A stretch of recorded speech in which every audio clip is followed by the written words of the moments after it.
Welcome to the show, everybody. Thanks for watching. And before we get going, I wanted to just answer one question because a lot of people have asked me, they've said, Matt, you have your own official podcast now with the Daily Wire. You're moving up in the world. Does that mean you'll stop doing your videos in the car now? Because, all the other guys, they got the fancy studio and they've got the desk and they've got a building and they've got electricity and they've got special effects and all that stuff. But here you are screaming into a webcam in your car like the disappointing stepchild of the Daily Wire. Will you stop doing that now? And the answer is no. As you can clearly see, I'm in my car right now. I won't stop doing them in my car. Why do I do them in my car? That's the other big question. And to be honest with you, it's because I live in my car. I'm a nomad. I just wander the earth in my car doing Facebook videos, and the Daily Wire pays me in bottles of whiskey and cans of beans. And so that's why I'm in my car. You could stop asking now because honestly, I feel a little judged, to be honest. All right. Let's talk about privilege. I think there's a good segue here. I'm a white Christian, heterosexual, cisgendered human male, which means that I've got a ton of privilege. I mean, I've got privilege stacked on top of privilege, stacked on top of privilege. Even though I'm doing videos in my car, I don't have as much privilege as, say, a Michael Knowles, but I have a lot of privilege. So I know a little bit about it. I have a, firsthand experience with privilege. But there's one particular aspect of that privilege that the left is starting to focus on more now, and that is Christian. We know about white male privilege. We know about heterosexual privilege. But let's talk about Christian privilege. George Washington University is hosting a training session this week, I believe on Thursday. So just a few days after Easter, they figured this is a good day for this training session. They're doing a training session on Christian privilege. And I want to read just a little bit about this training session. The Christian Post, the Privilege Post, I should say, had an article about it. So a description of the training session asks, how do Christians in the USA experience life in an easier way than non-Christians? Even with the separation of church and state, are there places where Christians have built-in advantages over non-Christians? I haven't been to the training session yet, but I'm going to bet that the answer to that question is yes. How do we have it easier? Because this is what the left's all about now these days. It's about kind of keeping score and keeping track and figuring out who has it easier than who. So we're figuring out who has more of a right to complain, and so there's this constant competition. I talk about sometimes the left has a victim hierarchy or a victim pyramid, if you will, and there's this constant jockeying for position among the different groups and demographics on the left, wanting to be at the top of the pyramid, wanting to be the most victimized victims of all, because that's power on the left. That's currency. But if you're a Christian and you're not familiar with how things work on the left, and you hear this, you'll say, what are you talking about? What privilege do I have? And I sometimes will ask that question about myself, even about white male privilege, which is the most privileged privilege of all. And I think, where is that privilege? What can I do with it? I mean, can I cash it in somewhere? Is there a privilege exchange where you cash it in for dollar bills? Is it like with a Visa credit card points, where you accrue points and then you can cash it in for airline tickets or a discount on a hotel or something? How does it work? Well, fortunately, one of my favorite websites, everydayfeminism.com, and I visit it every day because it's everyday feminism, folks, not every week, not annual feminism, everyday feminism. They did an article a couple of years ago titled, "Don't Believe in Christian Privilege? These 15 examples will leave no doubt." So I thought, because I imagine that the George Washington University, these are probably the things they're going to talk about. So let's go through. I didn't even really look at this before I started doing the video, but let's go through a few. We won't do all 15, But here are a few of the examples that everyday feminism gives to prove that if you're a Christian, you have privilege. All right off the bat, number one, you get time off for your major religious holidays. See, this is a fascinating one to me because everybody gets off for Christian holidays. Everybody gets off for Christmas, for Easter. And I would think that if you get to take off for somebody else's religious holiday, then that's privilege, isn't it? I mean, that's appropriation. Isn't that what appropriation is? Everybody's appropriating Christmas. You're taking off. You're taking a Christmas vacation, or you're taking a winter vacation, which coincidentally happens right around Christmas. So aren't you the one with privilege if you get to enjoy the benefits of my religion and you're not even a part of it? I would think that's how it works. If somebody came to me, if the Daily Wire came to me and said, Matt, we want to give you a month off paid vacation because it's Ramadan. And I doubt they would ever say that. But if they did, I would say, wow, thank you. I'm not Muslim, but I will take the time off. I'll take the vacation if you're going to give it to me. Great. And so now that's when I would be privileged. I get to enjoy this time off, even though I'm not Muslim. So that doesn't make any sense to me. What are some other examples? You can wear symbols of your religion without being stereotyped as dangerous, I guess, but everybody in America can wear symbols of their religion, so I don't think that's anything special. Politicians who create and uphold laws are likely to share your faith. Well, except for the whole other major political party, the Democrat Party, which famously booed God at their convention and kicked God off their platform. I mean, the Democrat Party, one of their great projects is the destruction and suppression of Christianity and Christian morals in American society. So, yeah, except for them, except for the most anti-Christian political party in American history, except for those guys, yeah, the ones that were in charge for the last 8 years, yeah, except for them, I guess that's totally correct. Politicians who share your faith can base decisions on their religion, I guess, just like secular politicians can base their decisions on their secularism, atheist politicians on their atheism. That's the thing, is everybody makes decisions based on their convictions. That's why it's so stupid when people say, oh, you're just saying that or doing that because that's part of your religion. Okay, yeah, these are my convictions. You also have, that's like saying, well, you're just doing that because those are your convictions. Yes, that's what it means to be a person with intellectual integrity. What else do we have here? Your community can build and attend a place of worship without being targeted for violence. Well, of course, you got to tell that to the church down in Texas, where over 20 of them were slaughtered while they were in church.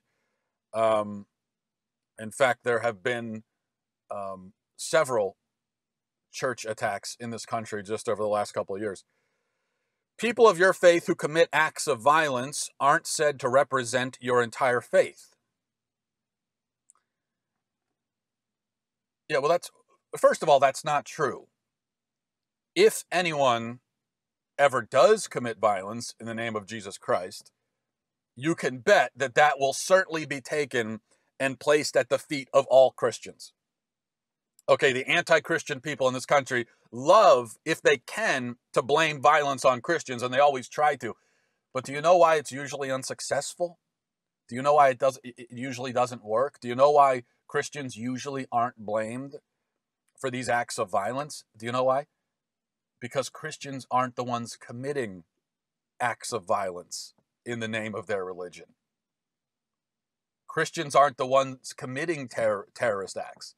That's why we don't get blamed for terrorism as much, because we aren't doing it. So if you want to call that privilege, then yeah, sure. We are a religion that doesn't have the same propensity to create terrorists. You can expect your children to have many teachers who share your faith. Yes, of course, public school is this bastion of Christianity. We all know that, of course. You're not pressured to celebrate another religion's holidays. We'll just leave it there. I Let me just clarify that for anyone who maybe feels pressured to celebrate Christian holidays. You are not pressured. We are not pressuring you. In fact, our complaint goes the other way. We don't like how Christmas has been taken and secularized and taken by secular people and just turned into this non-religious holiday. We aren't pressuring you to celebrate Christmas at all. If you're not Christian, we're totally fine if you don't celebrate Christmas. I have never heard any Christian person complain that there aren't enough non-Christians celebrating Christmas. So you're totally cool not to celebrate it. This is the interesting thing about privilege. Because it seems to me that Christians are the ones, who live in a culture that is basically against them. Christians are the ones who don't have the right to run their business as they see fit in this country. Christians can be forced to make a product or perform a service for something that they find morally objectionable. Only Christians are targeted for that. It doesn't happen to anybody else. It's not happening to atheists. It's not happening to Muslims, very conspicuously. Even though they have the same beliefs when it comes to homosexuality, Muslim businesses aren't being targeted. This is Christian businesses. So, no, it's only Christians being targeted in that way.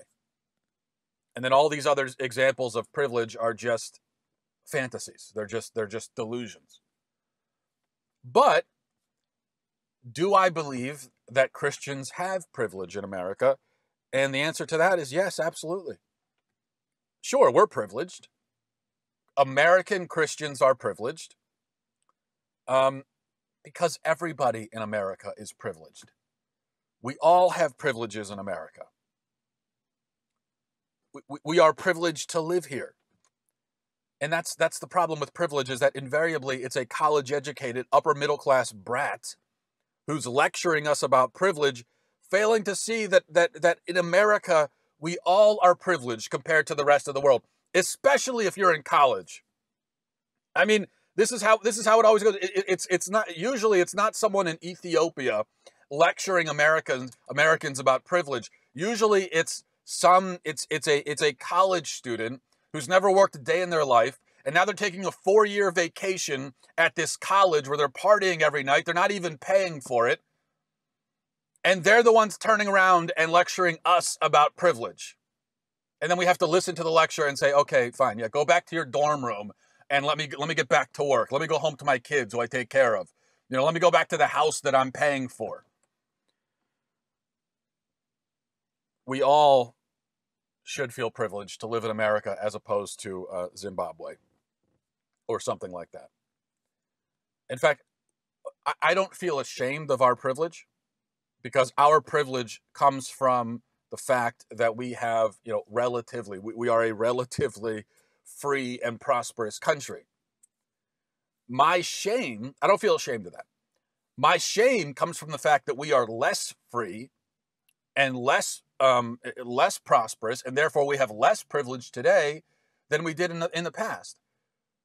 Because these are privileges that were fought for and won and earned by our ancestors and handed to us, and we've been in the process of squandering them. So don't be ashamed of your privilege, the privilege that was given to you by your ancestors and the people who founded this country. Be ashamed of the fact that you have less of it now than you should, because you squandered it.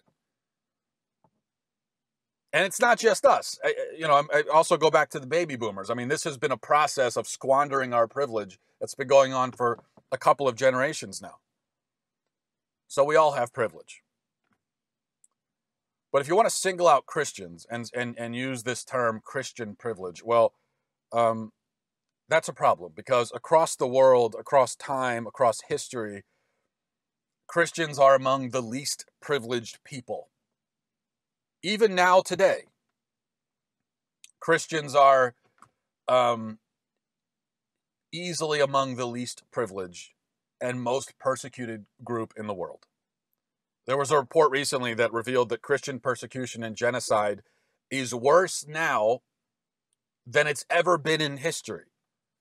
If Christians in Afghanistan, Somalia, Sudan, Pakistan, Libya, Iraq, Yemen, Iran, Egypt, many other countries are regularly imprisoned, tortured, beaten, raped, martyred. Their churches are destroyed. Their houses are burned. They have to meet and worship in secret underground. You know, we're back in the catacombs in Rome and many parts of the world. They live their lives in constant danger just because they're Christian. So tell them about Christian privilege, okay? There's about 215 million Christians in the world who face what is referred to as extreme persecution. So that's persecution that is violent, oppressive persecution. And it's estimated that around 1 million Christians have been slaughtered since 2005. There's no way to know exactly how many because the countries that do this don't exactly keep records. But we do know, and we can kind of come to estimates based on the fact that Christianity has been dramatically reduced in parts of the world where it's existed for nearly 2,000 years. Just look at Egypt. St. Mark, tradition tells us that St. Mark brought Christianity to Egypt in the early part of the 1st century, and now that seed that he's planted and that's been there and growing for 2,000 years has been almost entirely ripped up. And every month you hear about another massacre that's happening in Egypt. The Coptic Christians have been almost completely driven out of that country. So all across the world, believers are being blown up, incinerated, shot, beheaded. Point to just one powerful and tragic, but also quite common example of the persecution they face. This was a year or two ago in Egypt. There were a group of Coptic Christians. They were on buses headed to a monastery in the desert to pray. They were on a pilgrimage. And this is a dangerous thing to do in Egypt. Whereas in this country, yeah, a Christian can get in his car, drive to church on Sunday, 10 minutes down the road, and there's not going to be any Islamic militants patrolling the area ready to put a bullet in their heads and make slaves of their children. That's the case in Egypt. And yet, Christians in this country still can't be bothered to get up and go to church, even though there's nothing at all stopping them. So they are privileged in that way, in the way that we all are privileged in America. But these Christians, they knew the risks, and they did it because they felt compelled spiritually. And the buses were stopped by these Muslim militants, and they boarded the buses. But they didn't just shoot indiscriminately and kill everybody on the bus. Instead, they pulled the people out of the bus and they interrogated them. And they asked them first, "Are you Christian?" And then they asked them, or demanded rather, that they renounce Christianity and convert to Islam. So basically, these martyrs and all the ones that died, they all were martyred, including the children. These martyrs had to choose martyrdom twice. Because just imagine, they've got the gun to their head and they're asked the first question, "Are you a Christian?" They have to summon all this courage to say yes. And they probably imagine that they'll be killed right there, that as soon as they say yes, that's it. But then they're told, okay, convert to Islam. And now they have another chance to kind of back away and save their lives and take the cowardly way out. And they have to summon all that courage once again and look these people in the eye holding guns to their heads and say no. And I think it's pretty powerful that in this permissive age that we live in this permissive culture, in a culture where Christians are, in our culture anyway, are terrified of saying no to anyone about anything. They won't say no to anything. I mean, this is the age of tolerance and acceptance and welcoming and permitting. So how powerful is it that the word that made these Christians into martyrs was no? I think there's a lesson we could take from that. And then they were killed and left there in the desert to rot. So, I don't know if George Washington University, I don't know if they're going to cover that story. I don't know if they'll mention that. But if you're trying to create this image of a privileged Christianity, of a Christianity that has power and wealth and a Christianity, an oppressive Christianity, a Christianity that's out there oppressing the world. If you want to believe that, it requires you to never look beyond your own borders. All these people in college who pretend to be so worldly, and hey, let's learn about other cultures. They know nothing about the world. They know nothing about other cultures. Because when you go into that pursuit, when you pursue knowledge about the world, yet you're hampered by your bigotries, by your anti-Christian bigotry, and you have this narrative that you're trying desperately to protect, this narrative of the privileged Christian, of the oppressive Christian. Well, when you have that there, and that's the blinder, and then you go out and you try to learn about the world, you can't learn anything. Because everywhere you turn, once you leave the borders of this country, everywhere you turn, you find evidence to the contrary. You find that Christians are being killed and slaughtered and martyred.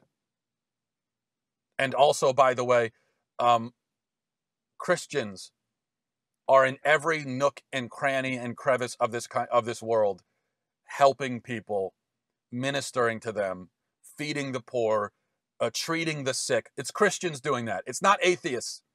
Okay, there aren't millions of American atheists all across the world in all of these godforsaken, impoverished, dangerous places, setting up hospitals and missions and helping people and feeding them. It's not atheists doing that. It's Christians all across the world. But if you want to believe in the privileged Christian, you also have to ignore that fact as well. All right, thanks for watching, everybody, and thanks for joining the discussion. I'll talk to you tomorrow.